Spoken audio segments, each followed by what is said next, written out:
Hello, my name is Abhi Charukapali and I'm a student in Biology 345 at UBC.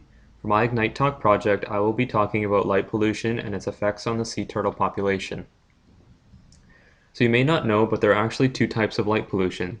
Astronomical light pollution is where the stars and celestial bodies are washed out in the night sky by cumulative light directed upwards around the world.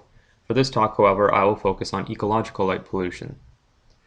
Ecological light pollution is the chronic increased illumination that leads to unexpected changes on individual organisms and ecosystems. It basically means that light is still available in certain areas and times that it would naturally not be, as you can see in the picture. Proliferation of light has caused rapid changes on a global scale. Research has shown that the use of artificial lighting has been increasing by 20% every year since 2010. Light pollution is one of the most rapidly increasing types of environmental degradation. Many other animals are also affected by ecological light pollution, but this talk will focus on sea turtles. Species of sea turtles can be found all over the world except polar regions. Some areas include northern coast of Australia, Gulf of Mexico, and the eastern coast of the United States. The life cycle of a sea turtle will begin when the adult female returns to land from the water to lay her eggs on the nesting beach. The baby turtle usually hatch after 2 months at night, where they break out of their shells and move towards the ocean. They spend most of their lives in the ocean, where they finally reach maturity. The problem arises from beachfront lighting. The turtles will normally use the moonlight to guide them to the ocean, but beach lights cause them to lose their bearings when they hatch, and they will sometimes follow the light along the beaches into cities rather than go into the water. Only about 1% of turtles make it to the ocean with beach lighting. Now, with turtles coming into cities, it poses problems that often lead to species death from car accidents or other predators. In 1999, of 65 sea turtle nests in the Gulf Islands, 25% of the hatchlings were cued in the wrong direction. Well, why does this all matter? For one, sea turtles are one of the only animals that eat seagrass. Seagrass needs to be regularly eaten and cut down to be able to grow properly.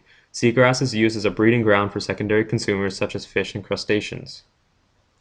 As the sea turtle population decreases, this has a cascading effect in the ecosystem. It will lead to a decrease in the secondary consumer population, which will decrease the tertiary consumer population, and so on, eventually leading up the food chain to us.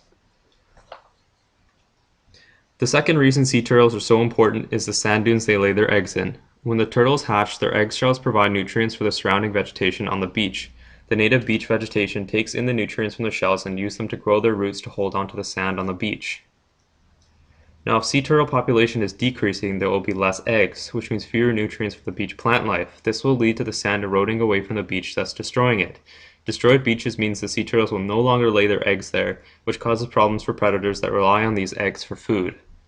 There are several solutions to these problems, though, the first being beach lighting regulations. Turtle eggs will usually hatch in the months of May to October. If efforts are made to reduce or completely turn off the lighting fixtures around beaches at night during these time periods, the chances of turtles ending up in the water would increase drastically. Another solution is constraining illumination. This is done through the types of light fixtures used in cities and around beaches.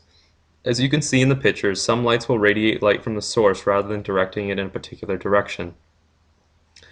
One of the types of lights that lead to this increased illumination issue are LEDs. They have a strong emission spectrum that is very attractive for animals such as sea turtles. The lack of shielding will not restrict the light to particular locations and lead to ecological light pollution. A better solution to these lights is low-pressure sodium lamps, or LPS. They have a lower emission and still radiate a safe amount of light. These lights have been shown to be less reactive to animals as compared to LEDs. There are several issues with sodium lamps, however. The initial costs are usually higher than LEDs. LPS sources are monochromatic, so there's a poor color rendition. And the lamps contain elemental sodium, so disposal has to be handled carefully because the substance can cause fires. Cities have put in a lot of money to change beach lighting to sodium lamps. Although they have about 4,000 more hours of light than some metal halides, it is a lot of money. Another issue is the safety. The lack of color in the sodium lamps could provide issues for the safety along the beaches for people at night. However, citizens have been petitioning to change these lights to save the species, an example being in Fort Lauderdale, Florida. In summary, the effects of human interactions and artificial lighting have caused a thriving population of sea turtles to become endangered. It's amazing how something as simple as a light can have such a devastating effect on the ecology of an area. Thank you for listening. I hope you learned something from this talk and are as inspired as I am to take action to save this species.